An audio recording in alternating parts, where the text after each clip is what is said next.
அனைவருக்கும் வணக்கம். நான் உங்கள் உழவர் போதி பகவன். செந்தமிழ் இயற்கை பண்ணை மற்றும் கைக்குத்தல் அரிசி ஆலையிலிருந்து பாரம்பரிய நாட்டு ரக பருத்தி ரகமான தமிழ்நாட்டில் கிடைக்கக்கூடிய கருங்கன்னி, குப்பன், மரப்பருத்தி இவைகளை விதைக்காக நம்ம உற்பத்தி செஞ்சு அதிலிருந்து கிடைக்கக்கூடிய பஞ்சுகளிலிருந்து விதைகளை நீக்கி விதைகளை விவசாயிகள்கிட்ட தொடர்ச்சியாக கொடுத்துட்டு வந்துட்டுருக்கிறோம்.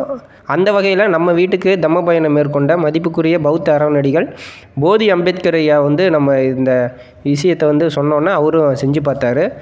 இது குறித்த உரையாடலும் நம்ம நிகழ்த்தினோம். குறிப்பாக புத்த பிக்குகள் அணியக்கூடிய அந்த சீவர் ஆடை பார்த்திங்கன்னா கையால் தறியில் நெஞ்சு அதில் இயற்கையான சாயம் ஊட்டி அதை நம்ம பக்குவமாக காய வச்சு அதை தைத்து அணியக்கூடிய ஒரு முறை தொடர்ச்சியாக பௌத்த நாடுகளில் இருந்துகிட்ருக்கு.